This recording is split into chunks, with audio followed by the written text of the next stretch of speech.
This happened to me about 6 years ago when I was a sophomore in college. I was living in Boston at the time, and on the weekends, my two friends and I, Tiller and Max, used to go urban exploring. We weren't delinquents or anything. We just liked exploring abandoned places, old houses, boarded up hospitals, and weird forgotten buildings. Tyler was the one who always found the best places. He'd dig through Reddit threads and Urban Explorer forums to find creepy locations that hadn't been completely destroyed or covered in graffiti. One day, he sent us a link to this place out in western Massachusetts, a big old colonial house supposedly abandoned since the 80s, though some people claimed it had been empty for even longer. The weird part, everyone online said the same thing. It looked like the owners had just gotten up one day and left everything behind. Furniture, clothes, dishes, like time just stopped inside that house. It was about a 2-hour drive from where we were, but the moment I saw pictures of the place, I knew we were going.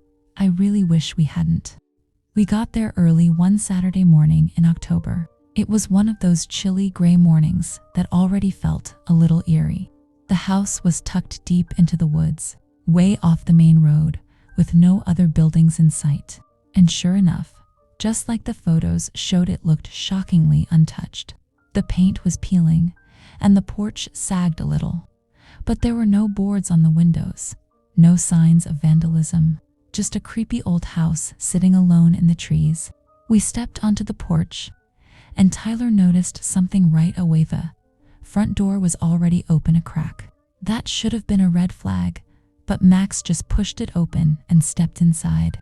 The moment I walked in, the smell hit me: musty, damp old wood and mildew. But the layout was neat. Furniture was still arranged. Magazines were sitting on a dusty coffee table. There was even a coat hanging by the front door, like someone had just forgotten to grab it. We fanned out to explore. I was checking out the living room when Tyler called from the hallway. "Guys, come look at this." He was standing at the top of a narrow, wooden staircase. Door to the basement was wide open. But what made us all uneasy was what was missing: dust. The whole house was covered in it, thick, undisturbed layers, but the basement stairs were clean, like someone had been walking up and down them. Max laughed a little, but nervously said, "Guess we're going down, huh?" So we did. The second we got to the bottom, the temperature dropped. I mean, really dropped. You could see your breath.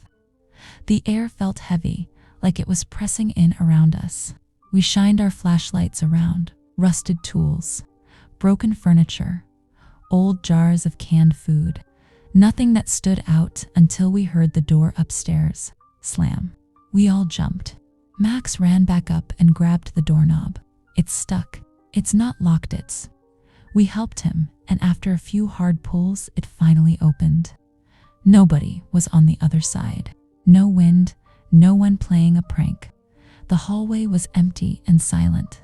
We tried to laugh it off, went upstairs, and kept looking around. But I'll admit I was already on edge. We found the bedrooms. One of them had faded blue wallpaper with tiny sailboats, and a small twin bed with stuffed animals neatly placed.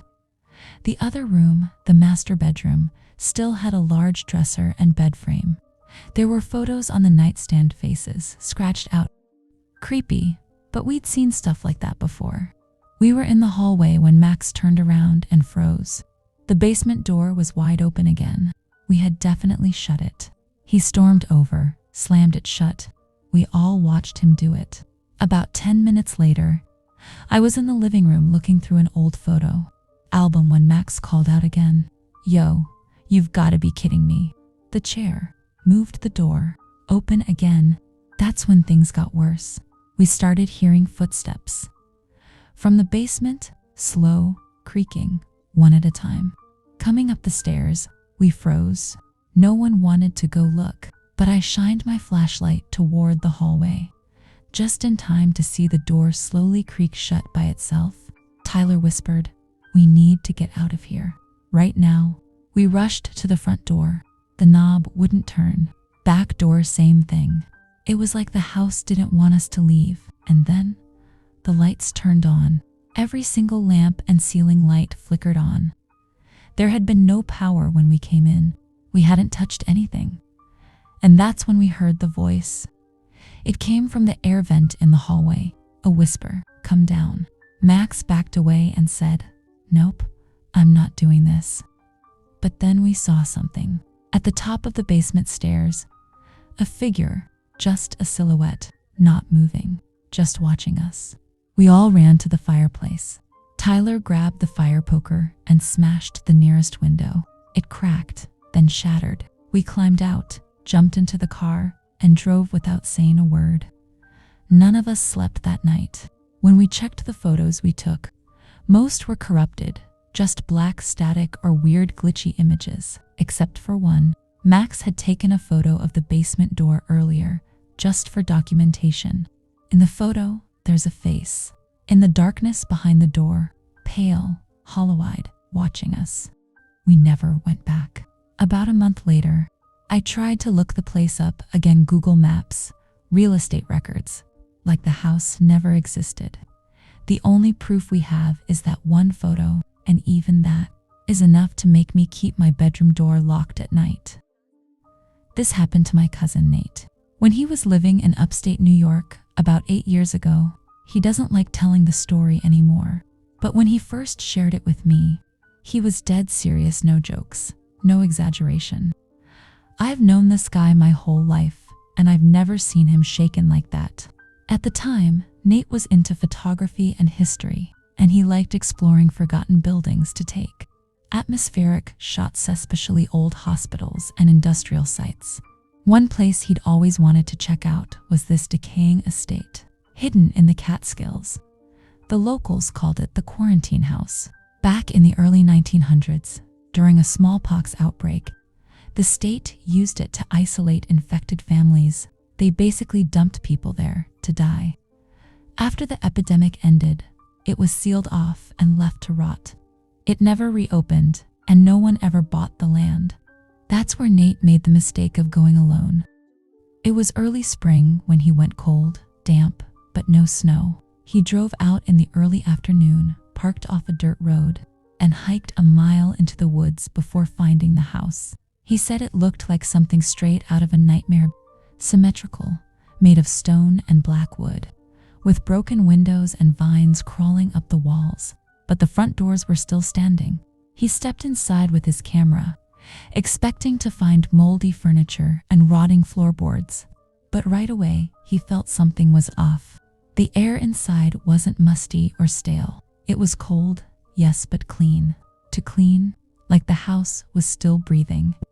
The first floor had a large central hallway with rooms on each side, peeling wallpaper, shattered chandeliers, broken furniture, typical stuff. Nate took some photos of the light coming in through a broken window, casting long shadows across the floor.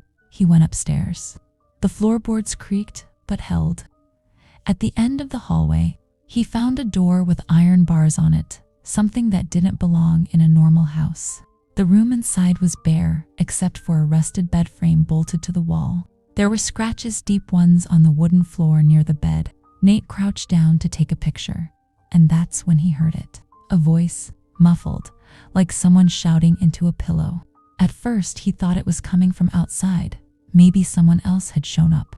But then he realized it was coming from below, the basement. He didn't remember seeing a door that led down there, so he retraced his steps.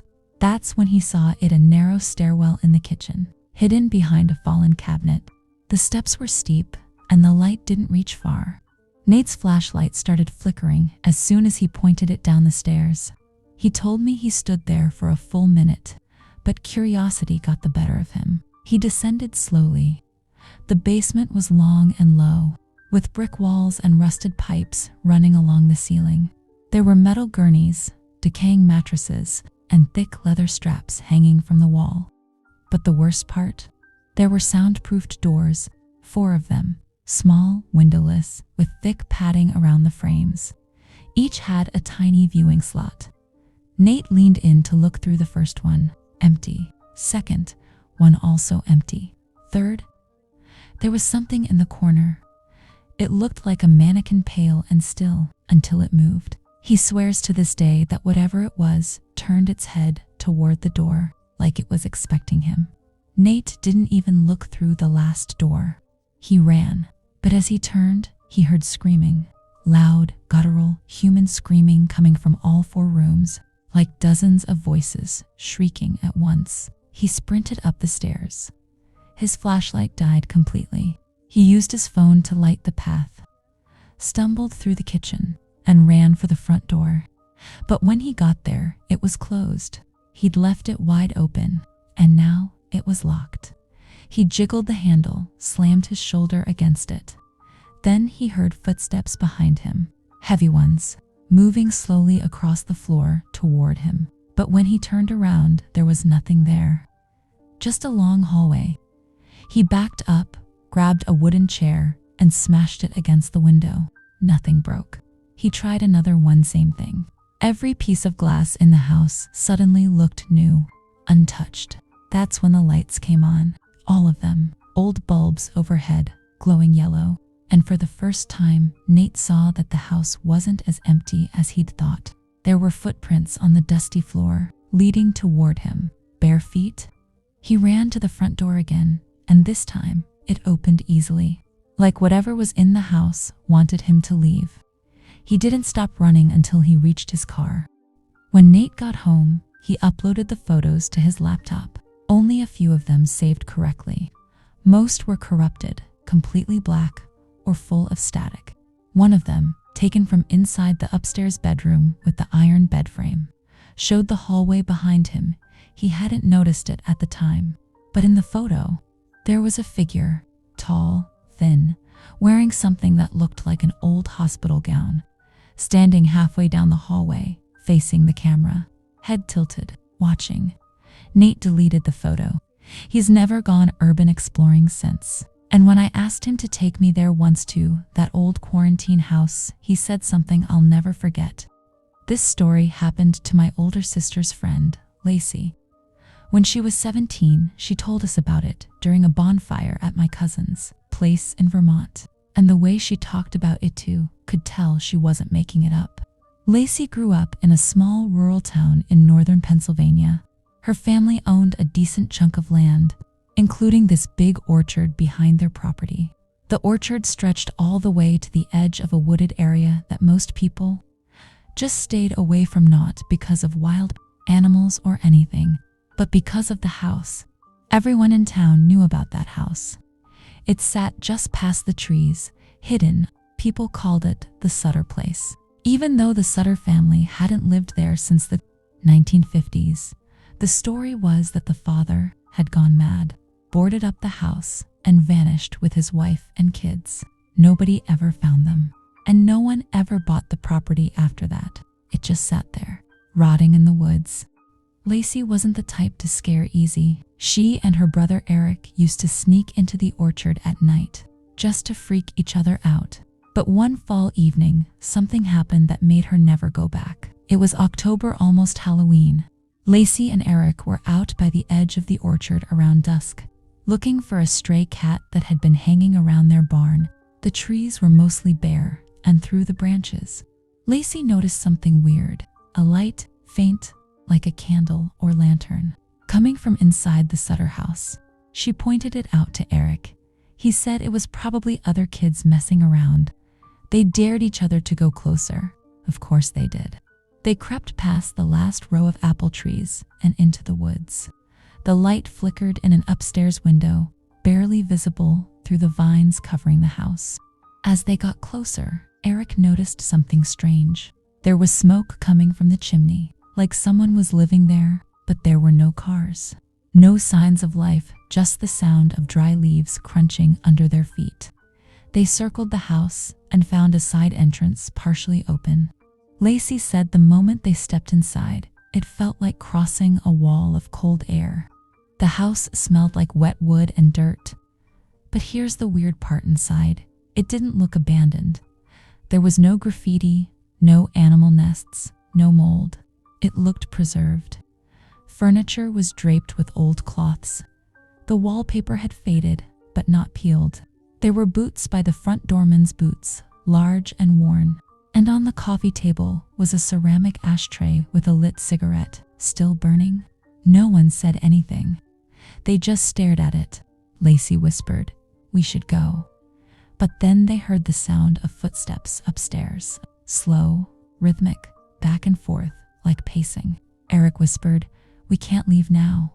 We'll get caught. Just hide." They ducked into a coat closet near the stairs and pulled the door shut behind them. That's when they saw the mirror. There was a full-length mirror hanging on the inside of the closet door. Dusty, cracked, but not broken. In the reflection, they saw something, not their own reflections. Something else. A woman, dressed in a 1950s style house dress, hair pinned back, just standing there in the reflection, behind them. But when they turned around, no one was there. Lacey almost screamed, but Eric covered her mouth. Then, the closet door started to rattle, not hard, just slowly, gently, like someone was brushing their fingers along the handle. They held their breath. The rattling stopped. After what felt like forever, Eric peeked out. Nobody. They bolted for the door, but just before they got out, Lacey looked up the staircase. There was a man standing at the top, tall, wearing a suit, old-fashioned. His face was pale, lips dark like he hadn't breathed in a long time. But the worst part, his eyes, completely white. He started to descend one step at a time, slow, calm. Lacey and Eric didn't wait. They ran full speed through the woods, back to the orchard, back to their house. Didn't stop until they were inside. Doors locked, they told their dad. He grabbed a flashlight and shotgun and walked the property. Found nothing. Next morning, Lacey woke up to find her bedroom window open. She hadn't opened it, and sitting on the windowsill was the burned-out cigarette from the Sutter house. Same brand, same half-smoked roll, ash still clinging to the tip. 2 weeks later, a fire broke out in the woods behind the orchard. The Sutter house burned to the ground. Fire marshal couldn't explain the cause. No lightning, no signs of arson, just gone. After that, Lacey started seeing things at night. Pink figures moving in the corner of her room, a woman brushing her hair, a tall man standing by the closet. Her parents thought she was making it up, until her little brother Eric saw the same thing. They moved out of that house the following spring.